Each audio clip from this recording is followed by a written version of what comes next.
En el proceso penal destacan dos figuras fundamentales, el Ministerio Público y la defensa técnica. Estas dos partes, si bien representan intereses opuestos dentro de un proceso penal, comparten el objetivo común de garantizar la equidad, la transparencia y el respeto por los derechos individuales de todas las partes involucradas. En esta entrevista explicaremos el rol que cumplen estas dos figuras en el nuevo modelo procesal penal. Bienvenidos y bienvenidas a Yaycuna Judicial, un programa producido por la Corte Superior de Justicia de Lambayeque. Hoy tenemos como invitado al doctor César William Bravo Yaque, presidente de la Tercera Sala Penal de Apelaciones de nuestra Corte Superior. Bienvenido, doctor, a Yaycuna Judicial. Muy bien, gracias, doctora Diana. Agradecimiento especial a la Corte Superior de Justicia, presidida por el magíster Edilberto José Rodríguez Tanta, por haberme considerado como una de las personas para sostener este diálogo con usted. Desde ya, las ideas que voy a vertir son propias de la práctica judicial. Bueno, doctor, le agradecemos por haber aceptado esta entrevista y en primer lugar nos gustaría que nos explique qué entendemos por el sistema procesal penal acusatorio de corte adversarial. Muy bien. A ver, mire usted, Diana, para obtener una sentencia penal no basta el Código Penal. Para obtener una sentencia penal hay que desarrollar todo un proceso, una serie de procedimientos. Esos procedimientos tienen características. Y una de las características, este nuevo proceso penal, es el de que las partes estén debidamente, además de identificadas, cumpliendo una función también previamente identificada. Hay una parte que es la que acusa y hay otra parte que es la que se defiende. La parte que acusa es el Ministerio Público, la parte que defiende es el abogado del procesado. Decimos que es adversarial porque ambos están en una constante contradicción en la mayoría de procesos, ¿ya? Pero cumpliendo cada una su función. Y aquí, en medio de los dos, o frente a los dos, está el juez, quien, bajo el principio de su imparcialidad, debe ser el juez que garantice los derechos, el cumplimiento de las obligaciones de estas dos partes que son fundamentales para un proceso penal. Adversarial porque se oponen ideas, se oponen medios probatorios, se oponen argumentos, pero el que decide es el juez. Bien. Ambos entonces discuten en un mismo nivel frente al juez. En un mismo nivel, en un mismo plano, nadie es más que el otro, todos tienen las mismas oportunidades y todos tienen también las mismas prerrogativas, de tal forma que uno, si tiene oportunidad de presentar medios probatorios, también lo tiene el otro. Uno tiene la oportunidad de hacer peticiones, el otro tiene la oportunidad para oponerse, si fuera el caso, a esas peticiones. Esto se llama el denominado principio de igualdad de armas. Y doctor, ¿en qué se diferencia este nuevo modelo que ya se está aplicando al anterior, no? Las diferencias son abismales. Y siempre yo digo que una de las diferencias está en que la función del juez. Siempre hemos pensado que quien debe resolver un conflicto penal sea una persona imparcial. El antiguo código, y yo no sé si algunas personas deben aún recordar, en el antiguo código había los denominados jueces instructores, donde no solamente investigaba el Ministerio Público, sino que una vez iniciado el proceso penal, quien investigaba era el juez. El juez, de tal manera que el mismo juez que investigaba era el que sentenciaba en los procesos sumarios, por ejemplo. Es decir, no había esa garantía de la imparcialidad, porque el juez que investigaba, el juez instructor, ya se iba enterando de antemano y ya se iba fijando una idea. Somos personas con una serie de aspectos como por ejemplo los prejuicios. Y un prejuicio es ir antes formándose una idea antes del juicio. Entonces, de alguna manera u otra ya se comprometía su imparcialidad. Ahora se entiende en el nuevo proceso penal que quien exclusivamente investiga es el Ministerio Público. Tiene la responsabilidad de investigar. El juez está solo para decidir y garantizar los derechos. ¿Desde hace cuánto tiempo se está aplicando ya este nuevo modelo? El código es del año 2004. 2006 empezó en Trujillo, en Guaura, perdón, ¿no? Y después se fue a Trujillo y en el 2009 está ya aquí en el Distrito Judicial de Lambayeque. Hace poco, el 1 de abril, se han celebrado 15 años ya del nuevo modelo procesal, ¿no? Y digamos que es más beneficioso, es más de oportunidades, Todavía hay algunas cosas que ojalá en algún momento y que haya la previsión de medios económicos para superar. Por ejemplo, sería ideal que el procesado investigue aparte y no con el Ministerio Público. Hoy día el procesado tiene que investigar con el Ministerio Público porque el código señala que el Ministerio Público es el director de la investigación. Pero ojalá en algún momento cada uno tenga la oportunidad de investigar, ¿no? De corroborar sus teorías para luego presentarlas al juez y el que decida, ¿no? Eso ojalá en algún momento se dé, ¿no? Por ahora no viene ocurriendo así porque la ley no lo prevé. La ley no lo prevé. Es decir, podría tener mayor evolución este modelo. Claro, llegar a un sistema de solo adversarial o llegar a un sistema netamente garantista, ¿no? De tal forma que, por ejemplo, esto del sistema acusatorio no es de ahora, viene del tiempo de los romanos antiguos, viene del tiempo de los griegos, ¿verdad? En la cual las partes iban ante el pretor, iban ante el juez, y se presentaban y les decían, mire, yo tengo este problema y acá están mis pruebas. Le daba la oportunidad a la parte que estaban acusando y respondía y presentaba sus pruebas y al instante decidía. Eso ocurría muchos años antes, es muy antiguo, pero es un sistema ideal. Es interesante parte de la historia. Doctor, en un proceso penal, ¿en qué momento aparece el Ministerio Público y la defensa? Ya, el Ministerio Público aparece desde las diligencias preliminares. Hoy se ha modificado el nuevo proceso penal.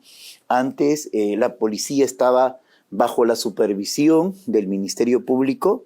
Digamos, la palabra más afortunada es bajo la sujeción del Ministerio Público. El año pasado se modificó el Código Procesal Penal y ahora nos refieren más bien que ambas instituciones coordinan, ¿no? Y de tal manera que quien inicia las diligencias preliminares en los casos de flagrancia delictiva es la Policía Nacional, informando al fiscal provincial de turno para que asuma las decisiones que tenga, como por ejemplo mantener o no detenido a la persona que ha sido capturada en flagrancia delictiva, por ejemplo, o pedir una prisión preventiva. El Ministerio Público junto con la Policía Nacional del Perú tienen la obligación desde un inicio del proceso de investigar, ¿no? Más adelante, cuando se pasa a una subetapa como es la investigación preparatoria, el Ministerio Público asume ya totalmente la investigación y queda ya a un lado la Policía Nacional del Perú, pero los actos que realiza la Policía Nacional del Perú, si fuera el caso, son proyectados incluso hasta el juzgamiento. Es decir, la policía inicialmente inicia la investigación de manera independiente, pero coordinada con el Ministerio Público en los casos de flagrancia delictiva. Claro. En los casos de no flagrancia delictiva, diciéndolo de manera sencillita, cuando no se lo interviene a la persona cometiendo el delito o acabando de cometer el delito o con los medios que utilizó para cometer el delito, todo eso es flagrancia delictiva. En los demás casos, se va a una denuncia ante la policía, se hace una denuncia, pero quien determina qué diligencias se van a realizar ya es el fiscal.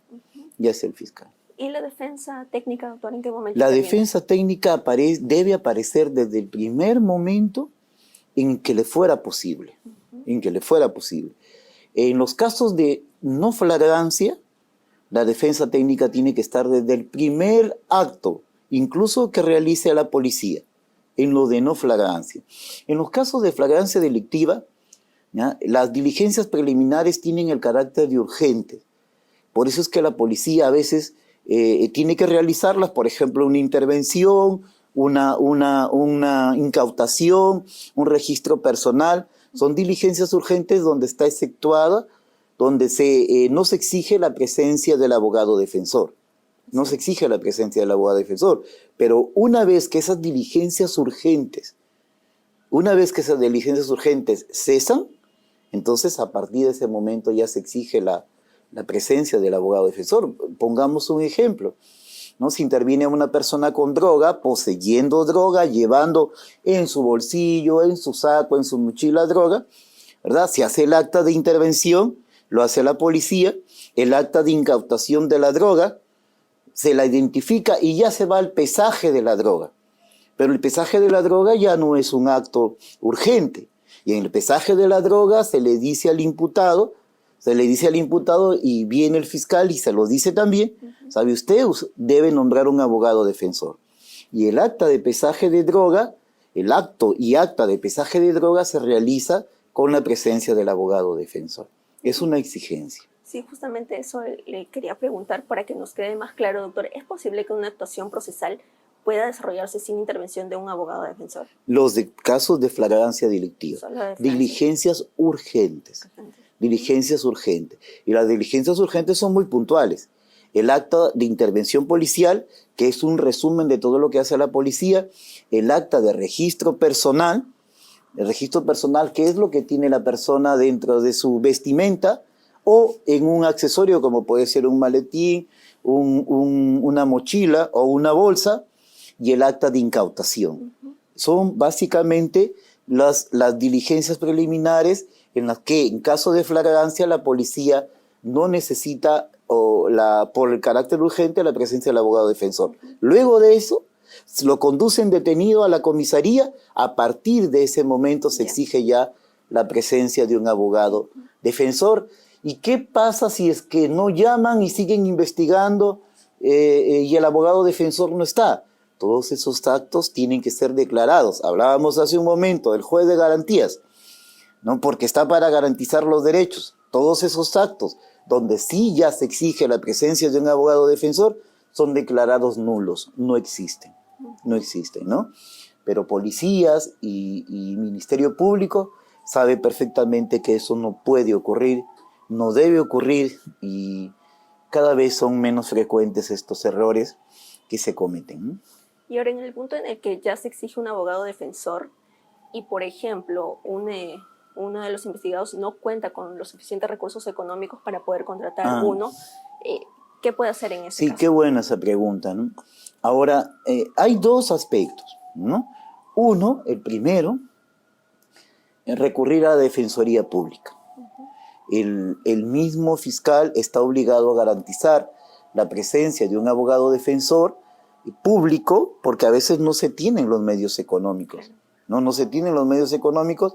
Antes de realizar, por ejemplo, una toma de declaración, tiene que estar presente un abogado, si no es de libre elección, un abogado de la defensa pública. El fiscal tiene la obligación de garantizar la presencia de un abogado de la defensa pública.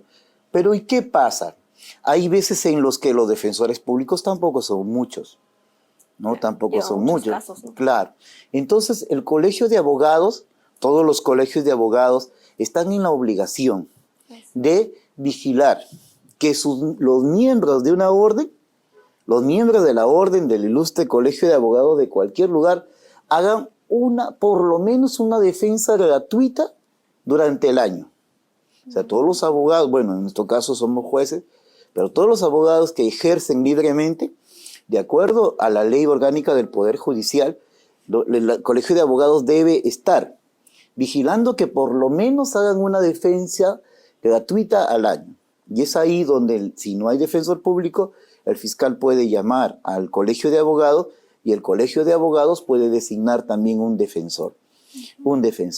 Y yo sí quiero mencionar acá que en este caso el colegio de abogados de acá de Lambayeque es muy colaborador y siempre garantiza y siempre ve dentro de los miembros de la orden quién puede asistir a las personas En cuando los defensores públicos, y hay casos que sí ocurre, no se dan abasto porque en los casos cada vez crecen más y más, ¿no? Ese es un dato muy interesante, Sí. doctor, y sobre todo de gran ayuda para la ciudadanía, ¿no? Doctor, en el caso de la relación entre el Ministerio Público y la defensa técnica, ¿cómo la describiría usted esta dinámica? La relación directa es básicamente una investigación preparatoria. O sea, la investigación preparatoria es preparatoria, prepara, ¿qué cosa se va a preparar? El juicio, el juzgamiento. Por eso el nombre de investigación preparatoria. Ahí la relación es directa. La norma procesal penal exige que el fiscal realice la investigación recogiendo los elementos de cargo y los elementos de descargo. Cuando hablamos de los elementos de cargo nos estamos refiriendo a aquellos elementos probatorios, ¿verdad?, que van contra el imputado, contra el investigado, que demuestran su relación con el delito. Pero también está obligada a recoger el Ministerio Público los elementos de descargo, es decir, aquellos elementos probatorios que terminan desvinculando al imputado con el hecho que se le está imputando. Es una obligación legal, es una obligación legal. De repente por ahí yo siempre señalo, ¿no?, que esto es bastante difícil para el Ministerio Público, es bastante difícil. Sin embargo, allí va la presencia del abogado defensor.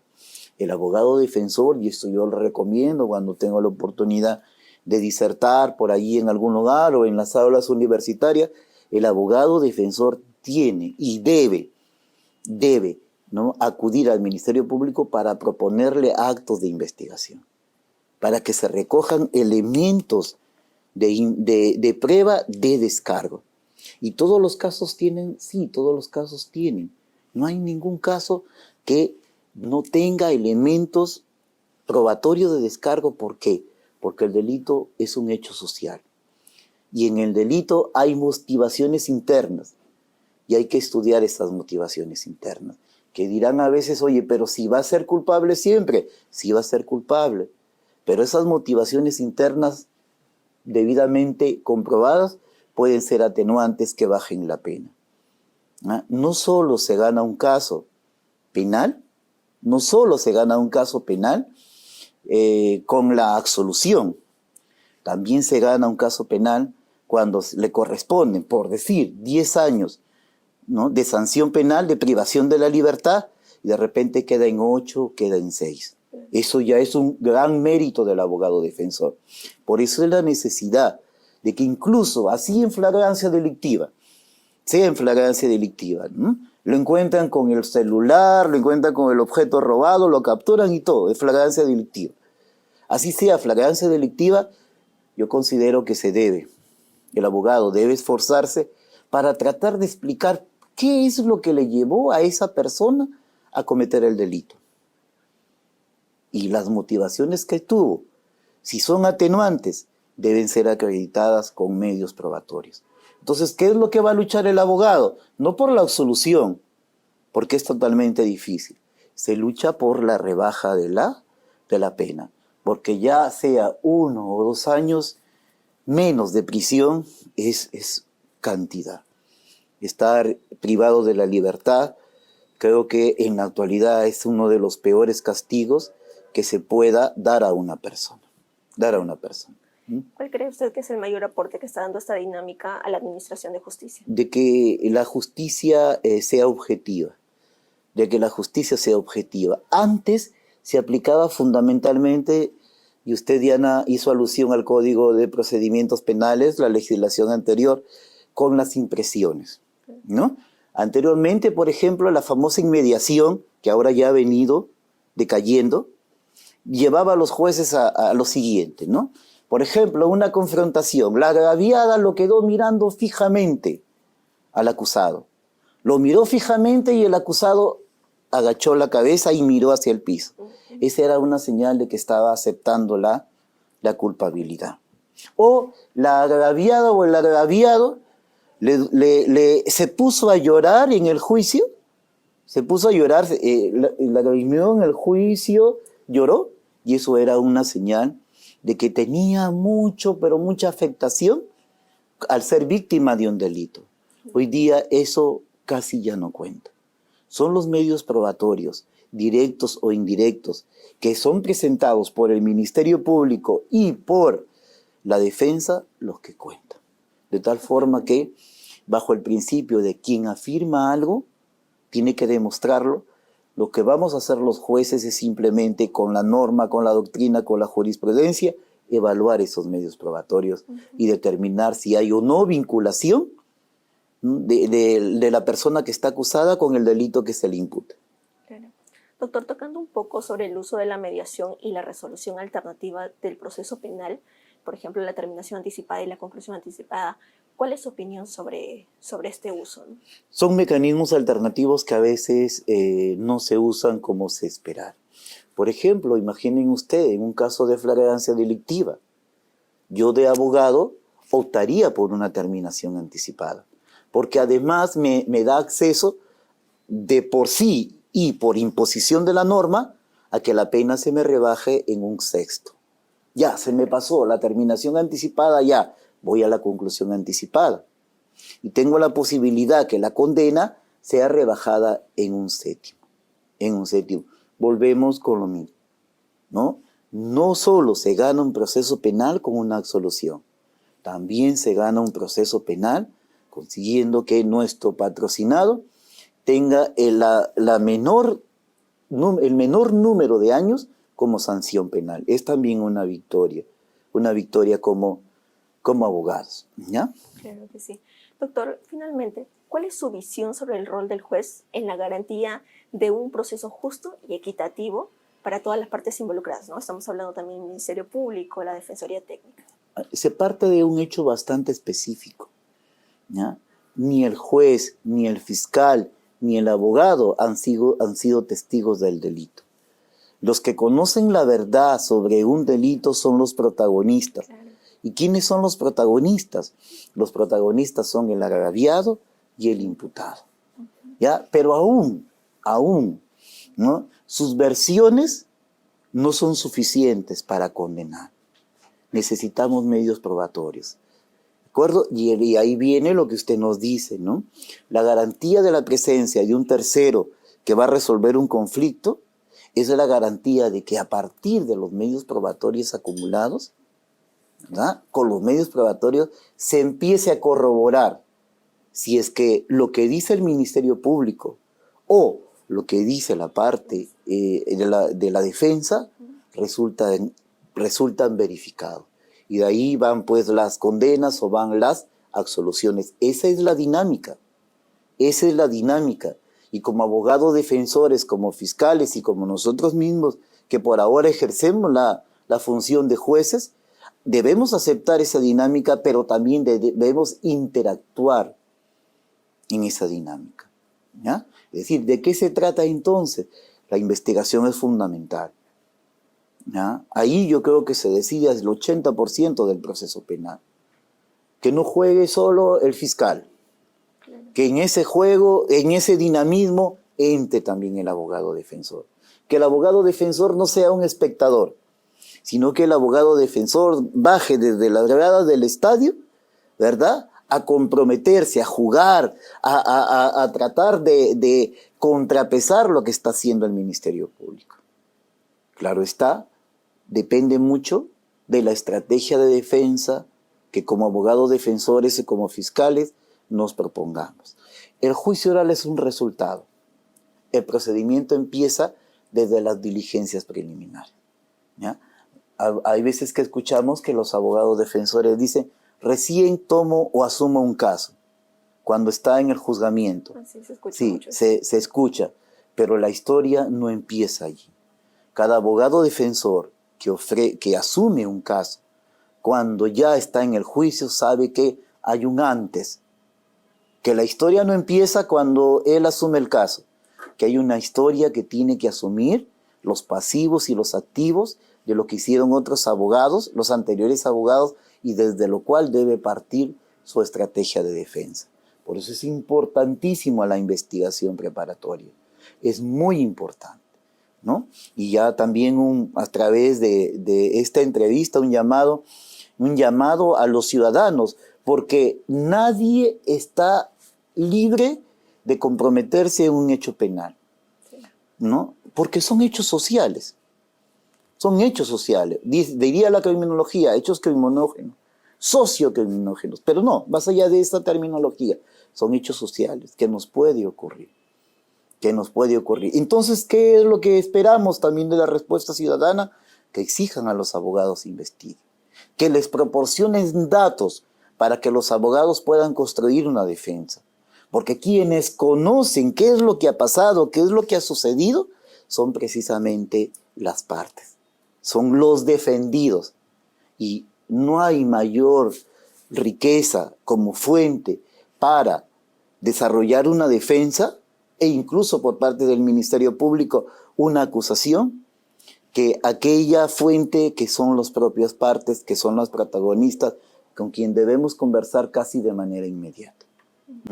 Finalmente este nuevo modelo, bueno, ya tiene 15 años, pero este modelo es bastante beneficioso y dinámico, ¿no, doctor? Así que de alguna forma le podríamos mencionar tanto a abogados como a la parte defensora que aprovechen, ¿no? esta dinámica que se está realizando en los tribunales.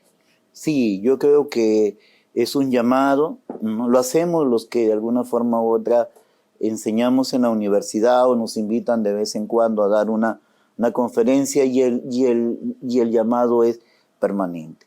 Yo siempre les digo a mis estudiantes, y creo que es general, ¿no? El día que como abogados no nos sintamos capaces de asumir una defensa penal, no lo hagamos. Podemos hacer mucho daño. Claro. No es nuestra libertad la que está en juego. Es la libertad de nuestro patrocinado, que nos contrata, nos busca en base a la confianza. Entonces, como abogados, nos corresponde responder a esa confianza. Y lo mismo también para los fiscales, ¿verdad? Si ellos han sido seleccionados como fiscales, es también en base a la confianza. Es también en base a la confianza. Pero la confianza que les otorgan, de repente, quienes lo nombran. Pero es la confianza delegada que da la sociedad a quienes lo nombran. Entonces hay que responder a esa confianza y hacer una investigación debida. Hacer una investigación, una buena investigación. Y esa investigación buena les va a dar al Ministerio Público las pautas para decidir acuso o archivo. Porque no todas las investigaciones deben terminar con acusaciones. Eso era antes. Hoy día se le exige, hay un imperativo incluso moral, para que los fiscales, aquellos casos que vean que no tienen futuro o que no se han llegado a establecer el hecho delictivo o la vinculación entre ese hecho delictivo con el procesado que está investigando, es mejor que archive. Mejor que archive. Muy bien, doctor, muchísimas gracias por habernos acompañado hoy en Yaycuna Judicial. Gracias también por habernos acompañado en un programa más aquí en Yaycuna Judicial. Con nosotros será hasta la próxima.